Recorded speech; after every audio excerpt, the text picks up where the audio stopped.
Loans are for somebody who's following different podcasts, entrepreneurial podcasts, business podcasts might say, oh, I know, they are for the things that will allow us to make profit. Good, but a bit too early. Loans are for us to buy things that we are able to buy, but don't wanna spend our money for, to keep our so-called liquid assets with us. And let's get back to owning a car as a good example. For instance, you're not like Alex. You don't need just go to work and come back from work. You have a lot of things to do using the car and bring kids to the school, and your work actually requires you to travel. Okay, well-analyzed situation, let's buy a car. And let's review classical scenario, at least back home, where people, previously smart people, were considering buying a car on a budget that they actually had. Should they spend this money to buy a car? Nope. The budget actually the meter what kind of car you can buy.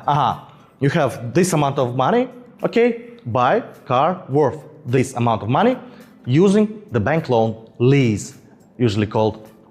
How come? Well, don't forget, our life is full of surprises, and most likely we're talking about used car right now. And no matter what the previous car owner said, definitely a best idea to bring it to the service and check what needs to be changed, and if things are terrible, you might have to pay quite a good amount. And therefore, this money will be very useful. Otherwise, again, you're taking a loan. The next thing is the fact that, first of all, you're fully secured. You're buying something you are capable to buy. Therefore, this means most likely you will be able to pay the lease earlier. In the end, it could be more cheaper than comparing to the inflation, because don't forget, inflation is always there. And most of my viewers are not from US and Britain. Therefore, they know that, okay, 1,000 worth this much before, but this year, because we have 10, 15, 20% inflation, oh my God, it doesn't work right now like this.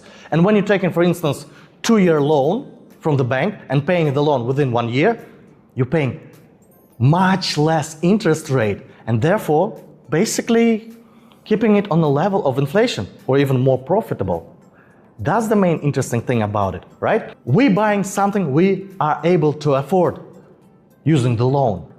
But if I don't have money, but I want to buy this thing, I want to go to this trip, well, we don't buy. The only other reason when we buy something that we are unable to afford, that will make us profit, that will save us a lot of money. End of the story. That's the main thing.